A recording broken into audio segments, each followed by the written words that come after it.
Hello à tous, j'espère que vous allez bien. Aujourd'hui on se retrouve pour la revue de l'épisode 8 de la saison 5 des Demoiselles du téléphone. J'espère réellement que cette vidéo vous plaira, c'est parti. L'épisode 8 de la saison 5 des Demoiselles du téléphone s'intitule La douleur, clairement, on est d'accord, c'est pas cet épisode qui aurait dû s'intituler La douleur, mais bon bref, on s'en fout. Il commence avec une scène que j'ai trouvée totalement horrible, encore une fois très réaliste, mais horrible. Ça a été le lavage donc de Carlotta et de Oscar, enfin et de plein d'autres filles à l'entrée du camp. C'est vraiment... j'ai déjà vu ce genre de scène dans des films, mais ça me choque toujours autant. C'est réaliste, mais surtout quand on est attaché au personnage, c'est horrible à voir, surtout pour Oscar quoi, qui déjà ne se sent pas bien dans sa peau et dans son corps se retrouve à ça. C'est tout autant horrible pour les autres, mais voilà, c'est vrai que ça m'a fait énormément de peine, et surtout pour Oscar. On a aussi au camp Marga qui n'hésite pas à répondre à Carmen, c'est toujours autant satisfaisant. Elle n'hésite pas à crier. Pour moi je suis là, petite femme enceinte, calme-toi un petit peu, même si c'est ma queen, on est d'accord. Elle n'hésite pas et vraiment ça me fait toujours autant plaisir. Après ça, on a une scène entre Elisa, son fiancé, Francisco et Lydia. Encore une scène assez bizarre en soi, parce que quand on sait que Elisa était mariée avec Francisco, etc. Puis en fait, je trouve que son fiancé, il est un peu cool. Franchement, il est assez cool. Bien évidemment, on comprend qu'Elisa a sauvé sa mère, ce qui était vraiment... Enfin, je m'y attendais, c'était pas non plus la news de ouf. Par contre, la news de ouf, c'était que Elisa, elle est en train de faire le bien et qu'elle s'est retrouvée à trahir, en fait, Lydia pour la bonne cause. Après, je me dis qu'elle a quand même mis Sofia en danger, et je sais pas, les Cifuentes, ils ont quoi avec mettre Sofia en danger, mais ça devient un peu saoulant à la longue. Après, comme j'ai dit, elle fait le bien, donc j'étais juste trop contente. Et bien évidemment, par-dessus le bien que fait Elisa, on a Lydia qui veut faire encore mieux, encore plus le bien, et qui a cette idée folle de sauver tout le monde. Sur le coup, on la prend carrément tous pour une folle, mais c'est à l'image du personnage. Elle veut vraiment être l'héroïne et sauver tout le monde, et elle... Voilà, c'est l'importance. Elle a souffert dans ce camp et clairement elle a réussi à y échapper, et elle veut que le reste du groupe y échappe. Pas que de son groupe d'amis, juste tout le camp. J'ai adoré franchement cette petite dynamique de Elisa, Sofia et Lydia. C'est une équipe que je savais pas, dont j'avais besoin, que j'allais aimer, et puis finalement franchement j'ai beaucoup aimé. C'est plein de petites scènes, c'est pas vraiment une grosse scène ou un truc de ouf qui arrive, mais c'est vrai que j'ai beaucoup aimé, et de toute façon je le répéterai encore une fois dans la revue globale, j'ai adoré toutes les dynamiques de groupe qu'il y a eu pendant cette partie, c'était juste génial. Après on a une scène entre Elisa et Carmen, donc sa mère, et on comprend que Carmen est au courant pour Carlos. Et je sais que ça fait 7 mois, mais même Carmen elle avait pas l'air d'avoir de sentiments, c'est pas possible. Je vous assure que tout au long de la saison ça m'a saoulée. Je me suis dit mais à quel moment il y a quelqu'un qui va dire oh mais Carlos, c'était Carlos quand même, on parle de Carlos. Je sais qu'il y a eu un gap de 8 ans, mais s'il vous plaît quoi. Ensuite on a Moustache au camp qui demande à Oscar et Carlotta de faire des traductions. Au début je pensais qu'il allait les trahir, ou enfin qu'il allait les piéger, ou que c'était de Carmen. Bref, peu importe, j'ai pas compris l'utilité de la scène jusqu'à ce que je comprenne en fait que c'était juste une facilité scénaristique pour permettre à Oscar et à Carlotta d'être dans le bureau de Carmen, et donc du coup par conséquent de pouvoir voler le papier dont ils avaient besoin. J'ai beaucoup aimé aussi avec Sofia et les filles donc au camp le côté espionne de cette partie. C'est quelque chose dont je savais pas que j'avais besoin encore une fois, et finalement j'ai beaucoup aimé, même si c'était quand même un peu long le temps de faire attendre Monsieur Moustache, etc. C'est pas grave, j'ai quand même beaucoup aimé cet aspect là, et je l'aurais préféré en fait il avait été dans une saison beaucoup plus longue, parce que je trouve quand même qu'on a perdu un peu de temps, mais bon fallait bien nous donner des explications sur le pourquoi du comment elles ont trouvé le papier. Donc voilà, j'étais quand même très satisfaite de cette partie là de l'épisode. Ensuite on a une scène entre Lydia et Pablo, j'aime toujours autant, vous savez c'était un peu comme quand il y avait les chicas au début de la saison avec Francisco, j'aime toujours autant cette dynamique d'intégrer, en fait c'est un groupe de chicas, et d'intégrer les hommes dans leur petit groupe, et ça prouve en fait qu'ils ont aussi leur importance. J'ai pas trop aimé le fait qu'ils se retrouvent à demander de l'aide en fait à Isidro, parce que pour moi je le pardonnerai jamais, vraiment je le dis à ce stade, je vous mettrai la réaction juste ici, faut pas pardonner à Isidro, il n'y a pas moyen. Certes, je sais pas, ils auraient pu trouver quelqu'un d'autre pour de l'aide, mais bon bref, ça m'a fait de la peine en fait qu'ils aient besoin de lui, parce qu'il a quand même, enfin je le répéterai jamais assez, mais il a quand même fait tuer en soi son frère jumeau, et il a fait en sorte que, il le savait pas, je conçois bien, mais il a aussi fait que Marga elle s'est retrouvée en camp, enfin je veux dire, il a fait des choses qui ont encore des conséquences, vous voyez, c'est pas comme si ce qu'il avait fait n'avait plus de conséquences et boum on le pardonne. Là c'était vraiment on a besoin de lui alors que elle est encore enfermée, enfin je veux dire, et que l'autre il est toujours mort. Bref, je sais pas si vous êtes d'accord avec moi aussi par rapport à ça. Dites-moi vous en commentaire si vraiment vous avez aimé la sorte de rédemption d'Isidro, parce que moi honnêtement pour moi c'était pas du tout une rédemption et j'ai vraiment pas du tout aimé. Ensuite, on a une scène entre Sofia et Felipe et je pense que vous l'aurez compris, c'est pas que je les aime pas, c'est que je trouve leur histoire pas utile. Et encore une fois, on a que 5 épisodes, donc c'est bon, saoulez-nous pas avec ça. On le voit revenir, je sais pas pourquoi, je vois une kippa, donc moi je me dis il est devenu juif, mais c'était trop drôle, enfin vraiment la scène encore une fois elle sera dans la réaction. Je dis à Sofia mais il est devenu juif, qu'est-ce qui se passe, etc. Et puis après on voit la, je sais plus comment on appelle ça, la collerette, je sais plus, mais voilà, il est devenu religieux, etc. Je comprends pas à quoi ça sert, c'est inutile, c'est une perte de temps, donc vas-y dépêchez-vous, on n'a pas le temps. Voilà, en plus il est là pour briser le cœur de Sofia. Quand elle lui dit ouais pourquoi t'es venue, il lui a dit ouais c'était juste pour te montrer que j'étais pas mort, enfin ok, et quoi. Désolée si vous entendez du bruit, c'est la machine à laver de ma voisine d'en haut.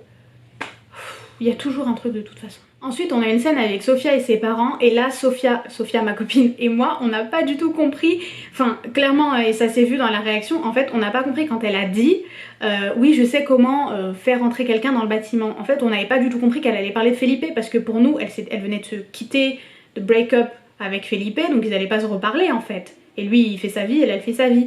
Et j'avais pas du tout compris que le plan c'était de le faire entrer dans le bâtiment pour mettre le feu avec elle. On sait pas ce qui se passait.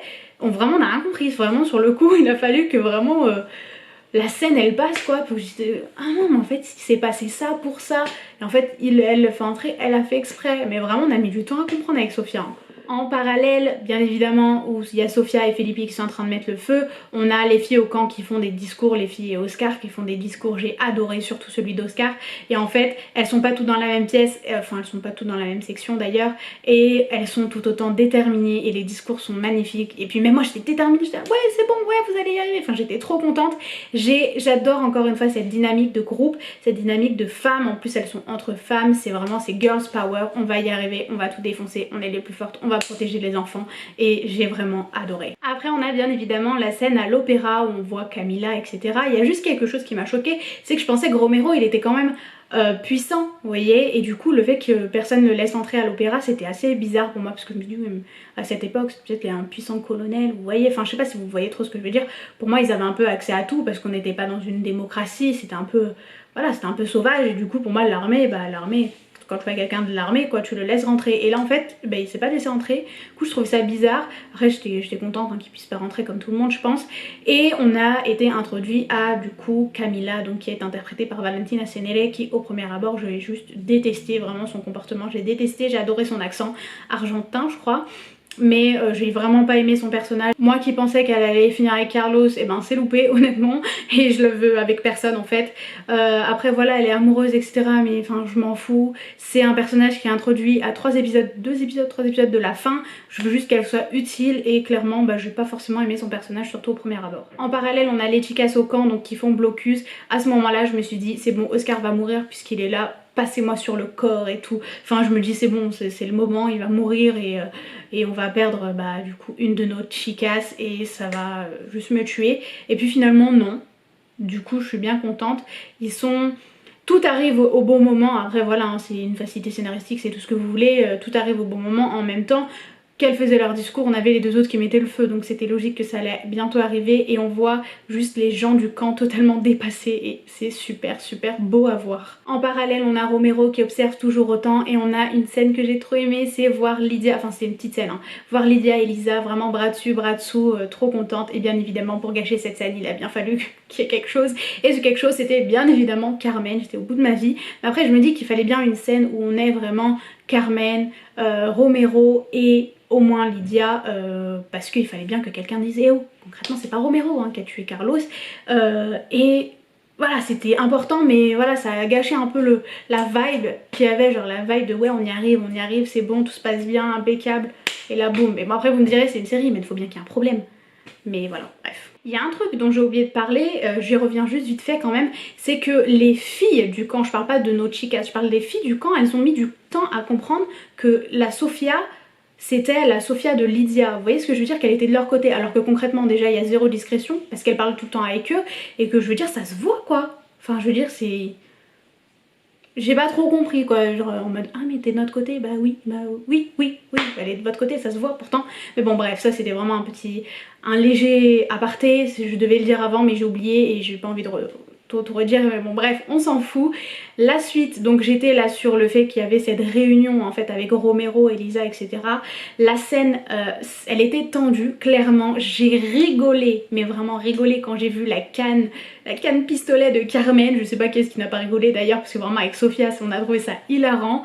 Et en fait, on voit que Carmen, elle veut faire la femme forte, alors qu'en vrai, elle l'est pas du tout. Je trouve quand même qu'elle fait vachement confiance à Lydia rapidement, dans le sens où quand Lydia lui dit mais ouvre tes yeux quoi, c'est Carlos, il est pas... Enfin, c'est à ce stade là que j'ai compris qu'elle pensait que Carlos il était mort, mais ouvre les yeux, Carlos il s'est pas suicidé et il se serait pas suicidé, surtout par rapport au fait que bah tu sais elle allait l'amener voir Eva, en plus elle avait Elisa en plus pour l'appuyer, Lydia, donc oui elle lui a fait confiance assez rapidement Carmen, mais voilà, j'ai trouvé quand même la scène tendue.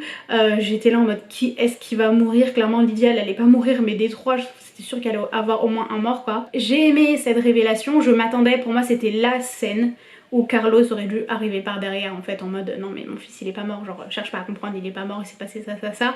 Pour moi il allait venir là et j'ai eu espoir jusqu'au bout, je le répéterai jamais assez, mais c'est à ce moment là je me suis dit peut-être qu'il va peut-être pas revenir, mais comme j'ai dit, j'ai vraiment eu espoir jusqu'au bout. J'ai été, pour la mort d'Elisa, j'ai été partagée. Et vous m'avez vu dans ma réaction, j'étais en colère. Elisa, je le répéterai jamais assez, c'est un personnage que j'aime beaucoup. Mais j'ai été tellement en colère parce qu'elle a pu sortir. On s'en fout de Carmen et de Romero, on s'en fout totalement. Elles ont pu sortir avec Lydia, elles ont pu rejoindre du coup Valentina Cenere et donc Camila. Pour moi c'est bon, tout allait bien, elles allaient y arriver, etc. Et là, bah oui, elle sera toute sa vie attachée à sa mère et c'est un lien qu'on ne comprendra pas, mais que même Carlos avait avec sa mère, parce que sa mère elle a quand même enlevé sa fille, elle a réussi à lui pardonner, hein. Et elle la rejoint et elle meurt. J'étais juste tellement en colère, j'ai eu vraiment cet effet de Jaime Lannister quand il a rejoint Cersei alors qu'il était très heureux dans le nord, genre pourquoi tu fais ça, pourquoi. Et certains ont dit mais moi j'étais totalement dévastée, j'avais même de la peine pour Carmen, vraiment les DM Insta elles étaient inondées de mais comment t'as fait pour pas pleurer pour Elisa, mais en fait je suis triste, j'étais triste, mais j'étais tellement en colère que la tristesse elle est passée après. Non, tu reviens pas. Du coup vraiment j'ai fini cet épisode sur de la colère, j'étais au bout de ma vie. Carmen, je m'en battais en fait à ce stade là, je me suis dit mais putain, elle est en train de pleurer sur le corps de sa fille, moi je me suis dit mais pourquoi t'es revenue, tu serais en vie si tu serais revenue quand même. Bref voilà, vous comprenez un peu le cheminement de pensée dans ma tête. Mais bon bref, j'espère vraiment que cette revue vous a plu. Comme d'habitude j'essaie de les faire courtes et je ne les fais pas courtes, mais comme on est dans les dernières revues sur les demoiselles du téléphone, vous me pardonnez. J'espère vraiment encore une fois que cette vidéo vous a plu. N'hésitez pas à commenter sur l'épisode, à liker la vidéo et à vous abonner. Je vous fais d'énormes bisous et on se retrouve demain pour la revue de l'épisode 9, soit l'avant-dernier épisode de cette dernière saison des demoiselles du téléphone. Bye!